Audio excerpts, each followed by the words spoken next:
Now the time we've been waiting for, right? Your first year in network marketing, chapter 1 and chapter 2. And I can't stress this enough. I've got it in Korean, I've got it in Spanish, got it in Mandarin, right? I've got it in Mandarin. Obviously, I've got it in English. I've got link about that. I don't even speak Spanish, and I got this book. If you can speak Spanish and don't have this book, what's going on? If you speak Mandarin and you don't have this book, I got the book and I can't even speak Mandarin, right? But this book was given to me early on in my career. My mentor gave it to me and said, dude, read this book. And I said, done deal. I'm going to read it. And I literally took a highlighter out and I highlighted as I read along the key nuggets. And I was blown away by that book. And I used that book as a roadmap to build my business. So today, me getting a chance to come back and share with you guys this timeless classic. And it's a book that's classic.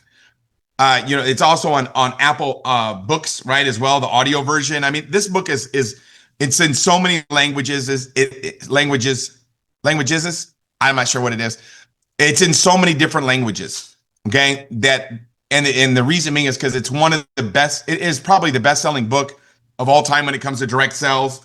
Probably right after that's Millionaire Training, right, by Larry Thompson, one of my other favorite books in network marketing. But I'm going to be breaking down a little bit in this book today, just basically chapter 1 and chapter 2. And I think you'll get some really good value out of it if you're really ready to grow.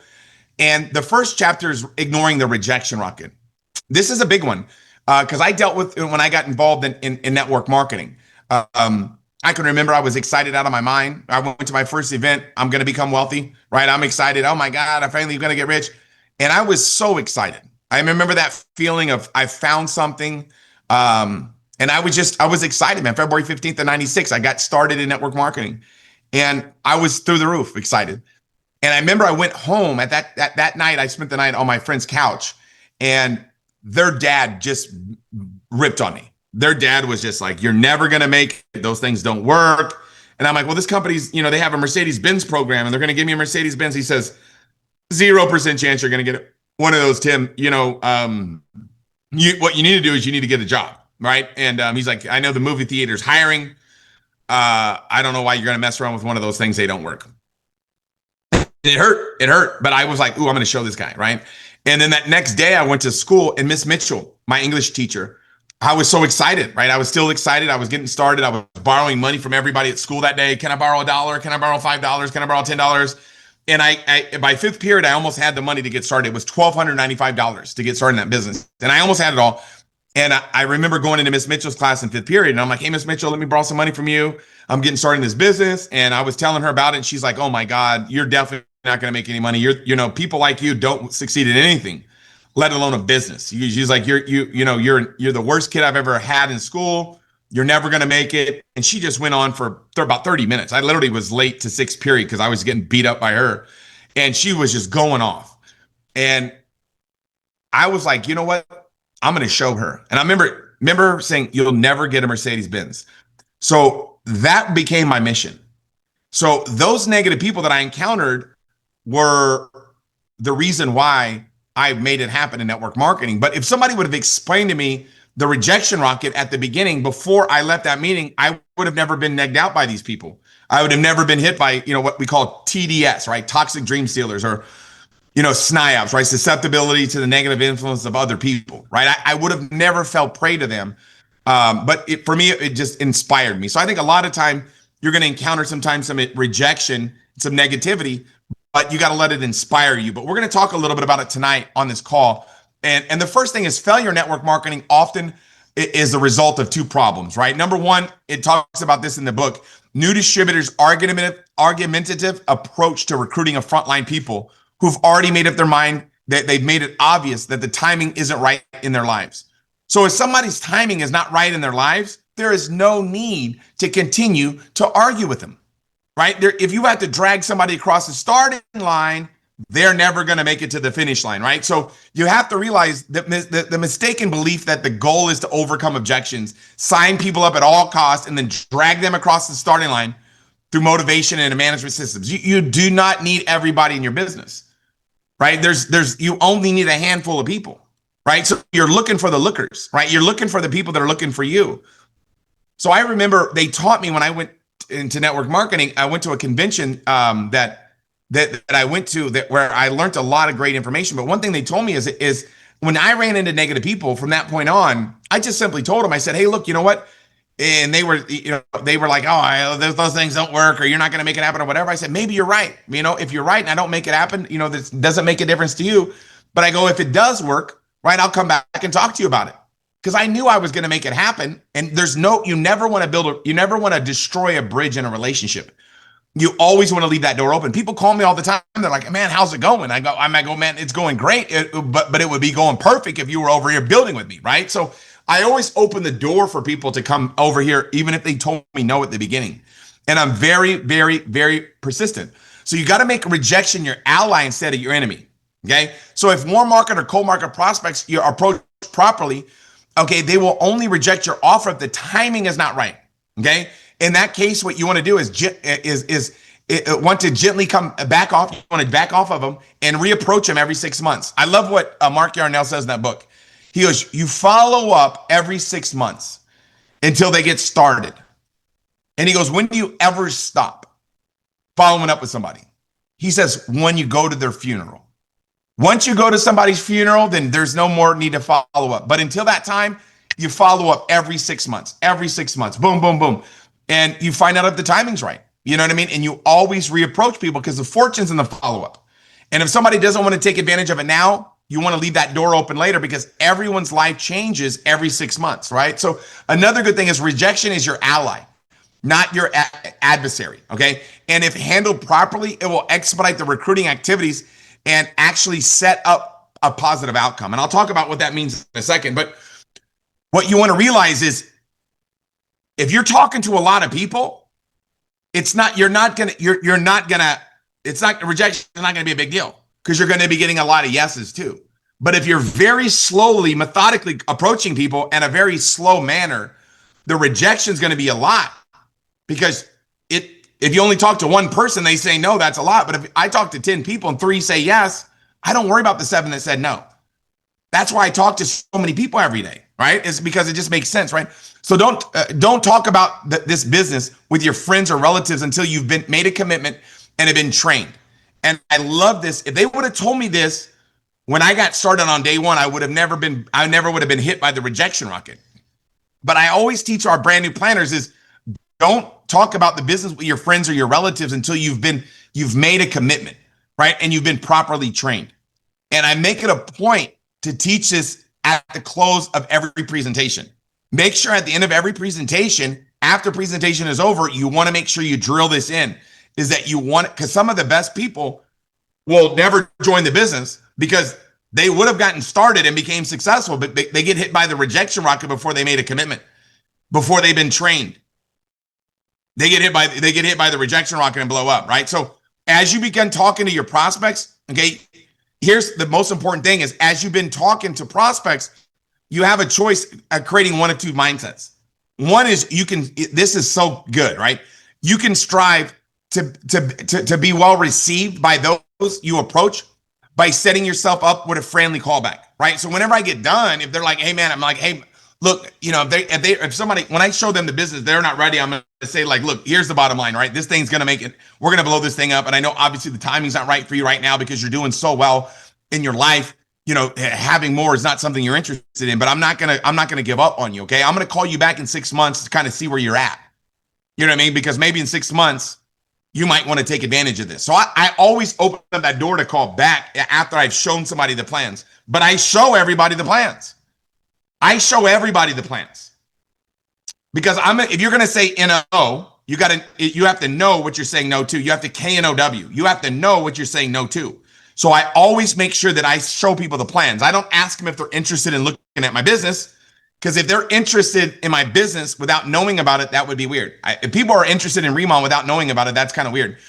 I need to get together with them to give them the information that's going to give them the opportunity to be able to make a decision whether they want to take advantage of it or not, right? So another thing in this book talks a lot about is you can try to avoid the pain of rejection by saying nothing, doing nothing, and being nothing. So you can completely avoid rejection by absolutely doing nothing. If you don't talk to anybody, you don't get rejected. But you also don't make any money. So you automatically fail by default by not talking to people about the business. You want to get together with people and put the products on their skin. Find a face, find a wrinkle, put some product on their face. How many people a day are you putting this product on? How many people a day are you putting the product on? And can you double it? Can you multiply it? On average, right? If you're just talking to a few people a day, what would happen if you started to double it or triple it? What would happen to your business, right? You're gonna win, right? So I love this one because persistence coupled with absolute belief can never be defeated. That's big. Persistence coupled with absolute belief. If you're persistent and you know if you share this idea long enough, it's going to fall on the right people, how can you fail? Like, how can you really, honestly, I don't even know. The only way to fail in RIMAN is number one, not get started. And number two is to quit talking to people. But if you get started in RIMAN and keep talking to people and putting the product on people, you're going to win. You're going to become successful. So you got to be persistent. You have to have that absolute belief system that if you share this idea long enough, it's going to fall on the right people. But you got to expose more people to it. I love this one too, is because when you're not getting the support that you desire from your family and friends, begin first to focus on your own attitude, and changes in your own behavior will naturally follow. So if you're talking to people and you're not getting people to get excited about the RIMAN opportunity, take a look at your attitude. Sometimes you got to give yourself a checkup from the neck up, right? I honestly love talking to people about RIMAN. That's why I do it all day long. I don't look at it like, oh my God, I really need to talk to people about my business. I really need to do. No, I don't need to. I get to. Every day I wake up, I'm like, who am I going to talk to today? Right? Who am I going to talk to today? And that's really what you got to get excited about every day. And your attitude has got to be like, man, I love talking to people. I love sharing the business with people. And I love opening up a Christmas gift to find out what's inside. If you don't celebrate Christmas, maybe birthday. Open up a birthday gift and see what you got. Every opportunity to be able to do that. So once you're trained, begin immediately by picking up the phone and calling people on your list. This is so important because knowledge and faith uninvested in labor is wasted. I'm going to say it again. Knowledge and faith uninvested in labor is wasted. You got to get excited and you got to take action. Because if you get excited and don't take action, man, that's just silly, right? So you got to, I always tell people this, the universe conspires to make your dreams become a reality. See, when you make a commitment, this is Ralph Waldo Emerson said this. He said, once at the moment of decision, the universe will conspire to make it happen. So when you've made a decision in your mind and you've made a decision in your heart that you're going to win, the universe is now going to conspire to make that happen. How does the universe conspire to make it happen? Is people's names will pop in your head. Right? People's names will pop in your head. If you don't call those people immediately, then you are fighting the universe, right? You're fighting the universe. Myself, I believe in God. So whenever I feel like a name pops in my head, I'm like, that's God wanting me to reach out to these people, right? So I'm really spiritual and religious. Maybe you aren't, but I can just tell you that whether you believe in the universe or you believe in God, I'm telling you, whenever you make a decision that you're going to go to the top, names and people will start to pop up in your head. You got to call them immediately. Don't, mess around and not do it, right? I just do it right away. I take action right away. So don't let the call reluctance. I call it the call reluctance. And that's what Mark calls it in the book. Don't let call reluctance and the fear of rejection stop you before you start on your adventure in network marketing. Help you understand something. People will say yes. People will say no. Probably more people will say no than say yes. But if you just keep on keeping on, the people that say no will at some point say yes. That's just what happens.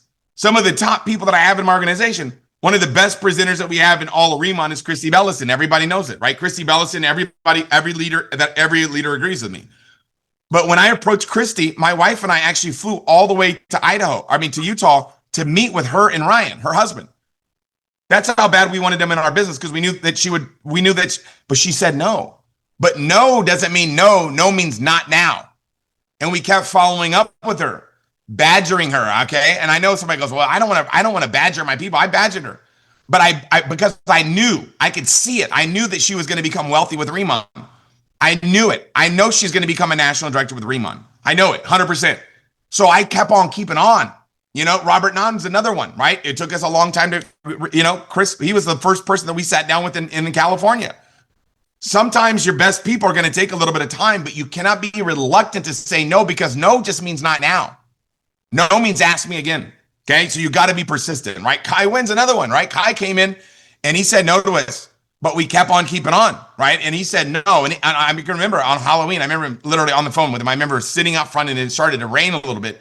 And I'm on the phone with Ch, and he's like, bro, I'm not doing it. I'm not doing it. I'm not doing it. A few months later, he gets started, becomes a director in like 21 days. So you just got to realize that it's just because someone says no, it just means not now. Okay. No means ask me again. Okay. So rely on the credibility of your upline leaders.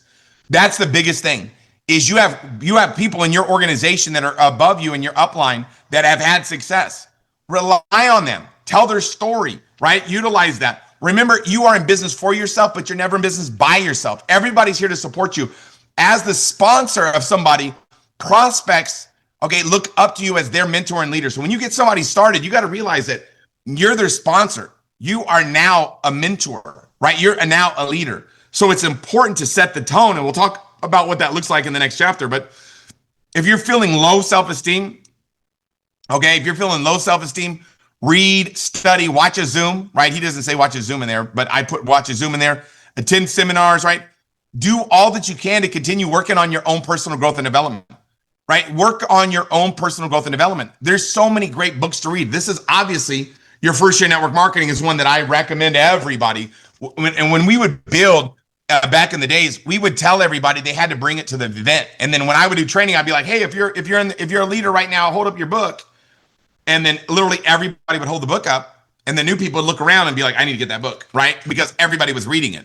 And I'm just telling you that if you haven't read the book yet, read the book. If you are not a book reader, get the audio, right? Whatever it is. But as you grow personally, so will your business, right? So will RIMAN. And as RIMAN grows, so will you. So as you grow, RIMAN grows. And as RIMAN grows, you grow. So it's just basically a vicious cycle of becoming successful, okay? So a couple more things on the rejection rocket, how to ignore it. Building slowly is discouraging. This is so important, and often results in networkers focusing on the people that rejected the opportunity rather than those that accepted the invitation to look at the business. So when you're going fast, it doesn't matter. It doesn't affect you. So if rejection's affecting you, it's probably because you're not going fast enough. If you talk to more people, you're going to get more yeses, and when you get more yeses, you're going to be excited. So think about if you talk to 10 people and 3 say yes and 7 say no, that's more no's than yeses. So whenever somebody says no, at least get them as a customer after you show them the business, but you've got to take massive action. I love this because the growth of your business will be in direct proportion to the number of people that you're prospecting on a regular daily, write that one down, regular daily basis. It's what you do on a daily basis, right? So networking is a numbers game. Realize that success in our business is a numbers game. After the first 90 days of networking, right? We call it warm marketing, right? Warm marketing, it's a relationship marketing. So you want to market to people they have a relationship with, right? Then it becomes a people's business, right? Once the distributors begin interacting with their sponsors and build the organization. So when you first get in, right, you're just warm marketing. But as your organization starts to grow, it really becomes like a family. It becomes you create this team, right? This culture of an organization, of a family that everybody that's the best part of it, right? And when you're doing pop-ups and everybody's getting together and having fun and I can't wait to see you guys again, that's when it's the best part of this business, right? So rejection is not to be taken personally, but merely as an indication that the timing is not right for somebody in their life. Always remember that. Persevere with every ounce of enthusiasm in order to give yourself the necessary excitement to do this business correctly. You've got to have excitement. It's a transference of emotion, right? It's a transference of emotion. You got to get excited about RIMAN and transfer that emotion to other people, and they're going to want to join you, right? So prospecting small numbers takes an act of rejection bigger than life. So when you're only talking to a few people, it becomes the rejection becomes bigger, right? Prospecting large numbers focuses your attention on the people that say yes. So the more people you talk to, the more yeses you're going to get. And as a result of that, you're going to be more excited. So rejection can be redirected to become a force of good for building your business. So if rejection is affecting somebody, it just means they're not talking to enough people. I love that. This is so good. Okay. So last one is this. Do not make the mistake of presenting too narrow a focus. That is by promoting a single product, right? Create a wide appeal by stressing leverage income and time freedom based on generating orders on commonly used products. So if I'm out there, just all I'm talking about is my favorite product, which is the Dermatology EX cream. And I'm just talking about the X line, but I'm not talking about the money that can be made there. I'm missing out. Don't be afraid to talk about the money, right? Talk about the time freedom, talk about the wealth that you're going to create. Okay. Because that's exciting, right? When you're retailing, always remember, offer your customers the opportunity to redirect their spending on commonly used products they're already using. People are already buying skincare. It's like, dude, just spend it over here. You're going to get a better result. It's kind of a no-brainer, right? You know what I mean? You're already spending money on skincare anyways. Why not spend money over here with me and look better to have a superior product, right? That's obviously a no-brainer. I like to educate customers, right, about our products, okay? And so they can change their behavior. I know the story of the giant byung pool, the tigers in the grass, and the giant byung pool, and the lava energy water, and the microfluidization. And I tell that story over and over and over and over and over again. I master the mundane. Okay, so now let's talk about chapter 2. Let's talk a little bit about this. Okay, and we're gonna be done a little bit early tonight. So this one is literally the most important, in my personal opinion. The rejection rocket is so critical for brand new people because if the rejection rocket hits them, guess what, right? They might not even really get engaged, okay? But chapter 2, I really like chapter 2 is the one that really probably helped me out the most, okay? Chapter 3, we're going to talk about next week, which is dodging the depression torpedo, which is key, right? That's obviously a no-brainer. And then obviously we're also going to talk about chapter 4, which is blocking the false expectation tank, okay? So we're going to be talking about those next week, but I want to make sure that no matter what, you can get this one right here. And I'm going to take my jacket off for this one because this one's getting me fired up. I love this one, okay? I literally just got home. I usually don't wear a suit on these calls, but literally just walked in the door from being at the HQ all day. But get ready for this one, okay? Avoiding the management trap. This is going to help you so much, okay? It reinforces self-sufficiency rather than dependency. You want to understand this business is like a relay race, right? You got to, number 1, grab the baton. Number 2, you got to give the baton, okay? So this is going to be big. Managing an organization is time-wasting practice, okay? That does for others what they should be doing for themselves, thereby creating codependency. Whenever you get somebody started, understand, I do the 4 weeks to duplication. Many of you have heard me say it before in leadership trainings. If you're brand new, maybe you've never seen my leadership stuff, but week number 1, I'm going to do 100%, you're going to watch. Week number 2, I'm going to do 80, you're going to do 20. Week number 3, I'm going to do 20, you're going to do 80. By week 4, I'm going to let you do 100%, I'm going to watch you. 4 weeks to duplication. Okay? Guess what? This is so critical to understand that if you're, I talked to a leader yesterday and she's like, oh man, I just got done today. I'm doing all the calls for my director. I'm like, Lord have mercy. You have somebody in your organization that's a director and you're doing all the calls still for him. This is not network marketing, right? This is net time wasting marketing. You've got to duplicate. Our business is a business of duplication. Okay. You talk to the directors that we've got in the organization, they're going to tell you, I don't talk to Tim that much. Not because I don't love them, because I don't want to interrupt them. They should be busy doing what I'm doing, which is talking to new people. Okay. So at the beginning, you're there for people a lot the first week. And if somebody gets me in front of 10 people the first week, they watch me do 10 presentations. By week 4, watching me do those 10 presentations is going to help them out more. But I always let people know 4 weeks of duplication because I'm changing the way they listen to my presentation. If they know they're going to be doing what I'm doing right now, they are going to listen with a different set of ears. So you're not trying to build a codependent organization. You're trying to build an independent organization, okay? So supporting the members of your group means being there for them when they call to ask for guidance, moral support, or request that you talk to one of their serious prospects. I will always pick up, you talk to any of my directors, they know Tim will pick up my call anytime. And if he won't, he'll text me right back and he'll get on the phone with me. Right? I'm always there for them, but they don't need me, right? They don't need me. You don't want your organization to depend on you, right? You want to support people and be there for them any time that they need anything, but they should feel empowered. They should feel empowered to want to do it themselves. They should feel empowered to be able to, dude, we're talking about putting some cream on somebody's face. Like, hello. We're not talking about doing something too hard to do. Like find a wrinkle and throw some cream on it, guys. We're not talking about anything too difficult to do, okay? So managing organizations okay, for family or friends often causes people that you love the most to fail. You don't want to do the work for somebody. And I know somebody's like, Tim, I love my people. They should be able to do it themselves. And they're not going to be able to duplicate if they don't take the ball. Okay. If somebody doesn't grab the ball, how can they pass the ball? Right. You understand? Like, you've got to understand, you got to develop an organization. Practicing the management mode is counterproductive for for both those being managed and those doing the managing. I don't manage people. I lead. What does lead mean? Lead means to do it from the front. I set the pace. I'm always in first gear. I'm always talking to new people. Why? I'm not doing it because I need to do it. I'm doing it to lead by example, so people know what to do. Let me go out there and start a new line of business. Let me go recruit a brand new person. Let me go develop a brand new team leader. Let me develop a brand new director. Let me develop a brand new senior director. We got a new senior director about to get promoted that we recruited about 3 months ago. But I'm not telling you this to brag. I'm telling you this because I'm bragging upon what we're doing is in first gear. First gear, first gear, first gear. And when you're in first gear and you're always setting the pace and you're introducing new people and people see what you're doing, they're going to duplicate what you're doing. So you don't lead because of what's in it for you. You do it for the other people. If you're always recruiting brand new people and developing new lines of business, your team's going to follow your lead.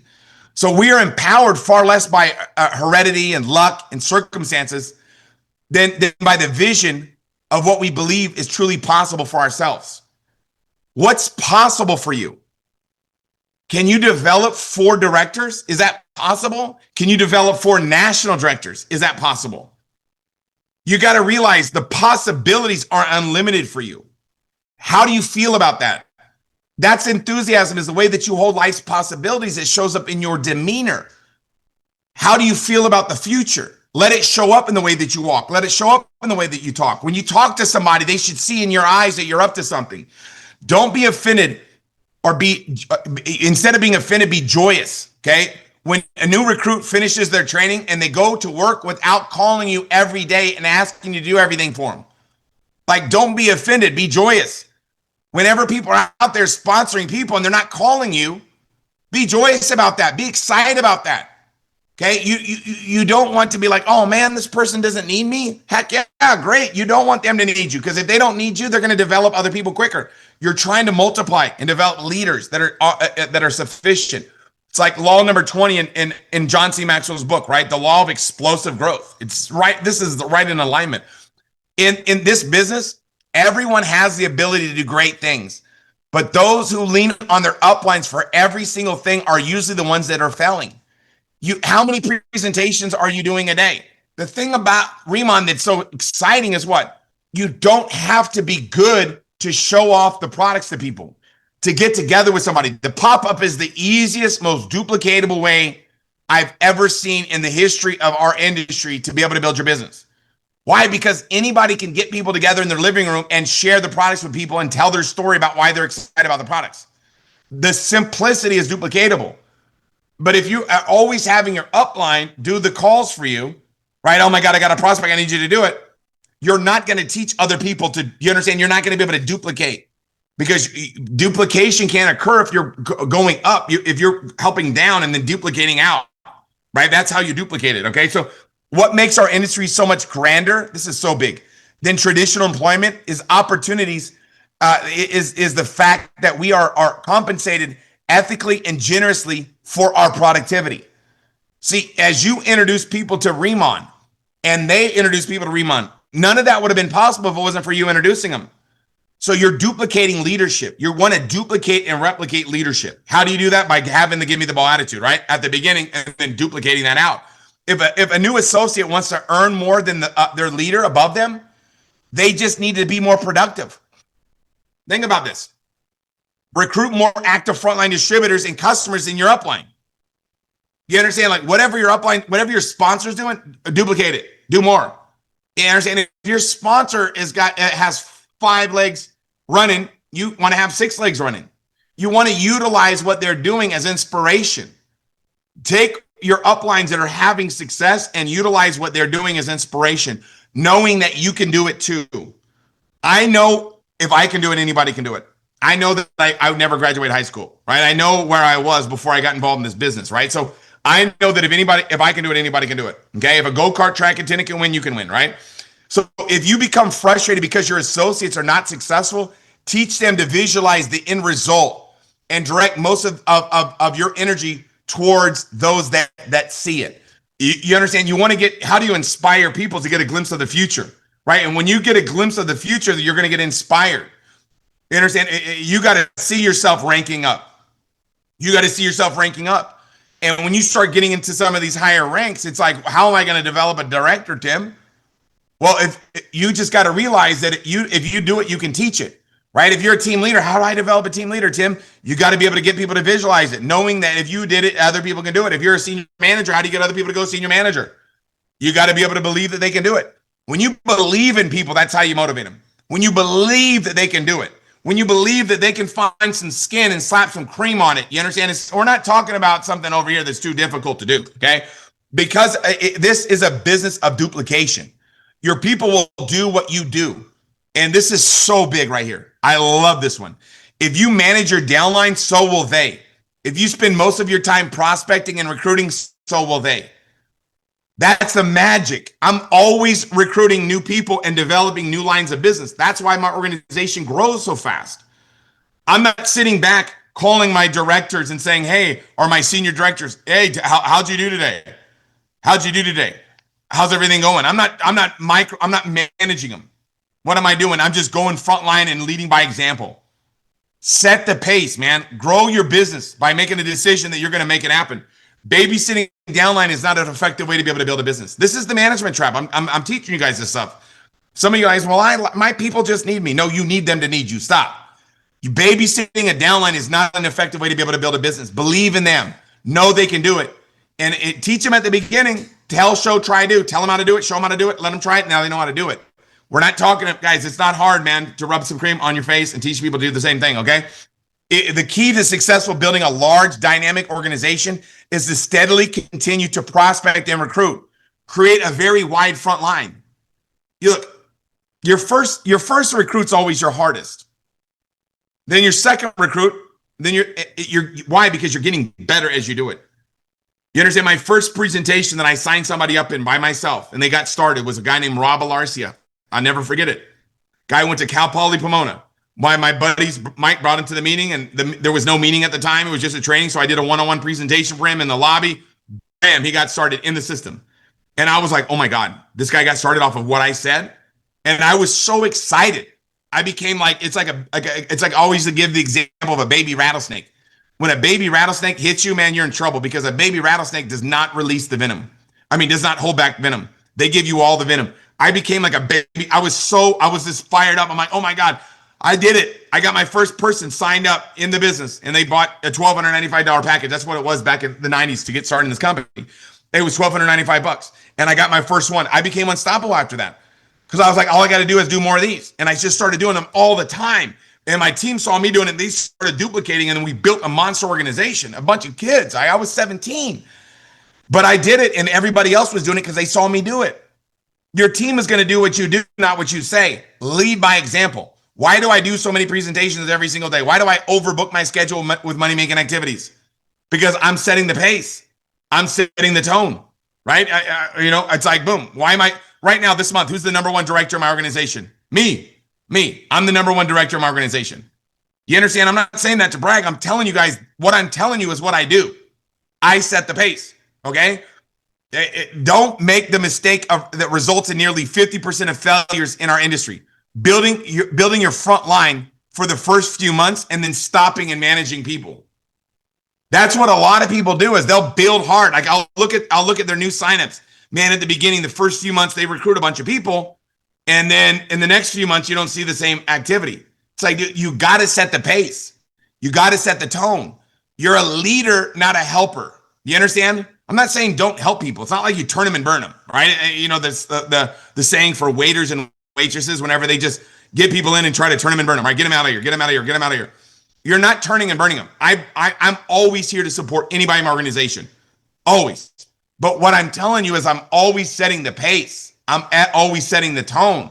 I'm always doing I'm always recruiting new people. That's what you want to be doing. You want to be doing what I'm doing. Trust me, it pays a lot better too. Merely overseeing the activities of your organization is not leading them. Listen to this. You'll love this one. Merely overseeing the activities of your organization is not leading them, but rather misleading them into rearranging the deck chairs on the Titanic. Bam. Merely overseeing the activities of your organization is not leading them, but rather misleading them into rearranging the deck chairs on the Titanic. You understand? If you are not setting the pace and introducing new people to the business, your organization will duplicate what you do. But if you're always setting the pace, your team will do the same thing. That's how you inspire people. You inspire people with your commitment. Set your sights on the goal. Consistently meet the steps outlined in your business plan and do not make excuses. Whatever it takes, just do it. How many people do I need to talk to every single day? Whatever that number is, do it. That's it. Whatever your goal is, you should have a goal, and then you put it together with a plan, and then you put it to get into activity. And when you put that plan into activity, that's how your goals become a reality. That's how your dreams become goals. Goals become a reality. It goes dream with a deadline is a goal. A goal with a plan is reality. How do you make your goals into reality? Super simple. Super simple. Put together your plan and execute it at all costs, right? Set the pace. Don't make excuses. Get results, okay? Of all the possible fiascos stemming from administration of your organization, buying in for your downline and teaching them to do the same thing is the worst. You don't buy in somebody's business form. You don't be like, all right, man, I'm gonna buy this person in my downline to director, or obviously that's insane, but I'm not gonna buy in for this person to make him a senior manager. Yeah, that doesn't make any sense. Don't buy in for people. What do? You set the pace and set the tempo. If somebody's like, I can't afford a $1,500 set, you don't go, well, I'll buy it for you. What do? You say, well, let's figure out what you got you can sell. Go over to their house and have a garage sale for them, man. That's what I do. Networking is a business of distributors building their own frontliners and teaching their people to duplicate that process. You understand what this unilevel compensation plan, how do you get a big organization? Is you build wide. Build a wide front line. How many frontliners have you introduced to the business? Some of you are like, man, I'm new. That's all I'm doing. And some of you are like, well, I used to do that when I was new. No, don't ever stop doing that. Don't ever stop doing it. I don't stop doing it. I'm always sponsoring new planners. I'm always building new lines of business. Why? Why do I do that? Because I want to set the pace for my organization. I want to show you how to do it. I don't want to tell you what to do. I want to show you how to do it. Set the tone. If network marketing built, if each network marketer builds his or her own front line, following the advice of go wide fast, the depth will take care of itself. And the cream will always rise to the top. That's the magic in network marketing. How do you find the leaders? Super simple, man. You roll up your sleeves and go to work. When you go to work, your team will do the same thing. Support a large organization by teaching them these 3 words. You call me. You call me, right? I was just there at HQ all day meeting with a group of people. Some of them came in from all over the country. And I just said, last thing I said, man, I got to go to a training right now. I said, look, listen to me. I said, this is what I said to them. I said, listen, guys, look, I'm here to serve you at any time, but you guys got to call me. You got to call me. Boom. That's the deal. I'm not going to be chasing people down. But if you don't set that from the beginning, you got to reach out to me. I'm not going to call you and ask you to put me in front of prospects. You got to call me. Set that pace, right? Be there for your downline to render moral support. I'm always there coaching and assisting in closing their prospects. But don't try to do it for them, because some stuff they've got to do for themselves. They're not going to be proud of themselves if you do all the work for them. You want to be able to create an independent organization. How do you create an organization of independent people? It's very simple, man. You've got to have that give me the ball attitude first. If you're relying on your upline, if you're relying on your upline to get, to get people, to get people to put cream on, it's like, hey, can you come over to my house and put some cream on my friends? It's like, dude, you can do it yourself. Like, come on, guys. It's not that hard. Success comes from people with leadership skills, a sound vision, enthusiasm, and a willingness to put forth the effort to build an organization and find others to do the same. How do you get a committed organization? Is you got to be committed. How do you get an organization to run hard? You got to run hard. How do you inspire people? You get excited and inspired and transfer that emotion to other people. Transference of emotion is how you build this business. How do I get customers? I transfer my emotion to these products. I get people to feel the same way that I feel about the RIMAN products. If I can make you feel about how I feel about the RIMAN products, then guess what? You're going to be a customer. If I can make you feel the same way I feel about the RIMAN opportunity, you're going to become a distributor with me. If I can make you feel the same way I feel about working the RIMAN opportunity, you're going to get to work and run with me. It's not like I'm like, oh man, these products, I love them. I'm not like, oh, this opportunity, I love it. It's not like, oh, I hate working, I love it. I love it. I love this industry. I love helping people. I love introducing an opportunity to people that can transfer their life. Literally, my wife, I had to go pick my wife up. She was with her friends, and I went to go pick her up, and we sat down, and we were talking to the bartender at that bar, and this was on what? Saturday night? Sunday? Saturday? I think it was Saturday. Yeah, it was Saturday night. And I'm talking to the bartender, and I'm like, I got to recruit this guy. I can't let this guy not get recruited. Boom, got a new recruit. His name is Skips. Man, this guy's cool. I was like, I like this guy. And he's like, man, I want an opportunity. He's like, what do you do? And I'm like, man, I had a gold mine. He goes, really? I go, I had a jackpot. He's like, what do you do? I go, dude, I lucked out. I go, of all the things, you would never guess it. I go, dude, but I found the #1 K-beauty brand and I'm bringing it to the US and it's a freaking gold mine. It's like printing money. He's like, really, man, good for you. And I go, dude. And I just sat there a little bit. And I said, man, this might sound crazy. I go, but look, man. I go, I know you love what you do because you're passionate about it. I like your attitude. I like your work ethic. And I go, this might sound crazy, but if I could show you a way to make twice the money you're making now, do you ever keep your options open? He goes, heck yeah. I said, look, I can't guarantee anything, man. I might be able to work some miracles. Give me your number and let me see what I can do. Boom, done deal. Met with him today. He's in the business. I'm just telling you, do it. Like I always talk to people, right? So we've got to make sure we're getting guests on the Zooms. All these guys are doing presentations for you. All the people that you've introduced all week, you got to get them on these Zooms, right? If I show somebody the plans, I got to get them to another Zoom. Got to get them another Zoom. Got to get, right? It's book a meeting from a meeting, right? Bam, bam, right? Book a party from a party. You got to be always following up, getting new prospects that you've got on the fence. Get them on these calls, right? So we can get them in the business for you. Qualify for the Help 3 promotion, right? Get 3 to unlock their level, and bam, you make money. This is the month we are going to close out so strong because everybody's running to unlock their level. You got to whip your team into a frenzy. How do you do that? You got to whip yourself into a frenzy, right? And then obviously register for Roadmap in Vegas, no matter what. Got to be there for that. And obviously create at least one senior manager right now. Get somebody started, get a senior manager. One senior manager at a time. Brick by brick, it's a cinch, right? Inch by inch is a cinch. Yard by yard is hard. Brick by brick, it's easy, right? Person by person, senior manager by senior manager. Inch by inch, guys. We've got to do this now. And I'm telling you, next week, I'm going to be training on chapter 3 and chapter 4.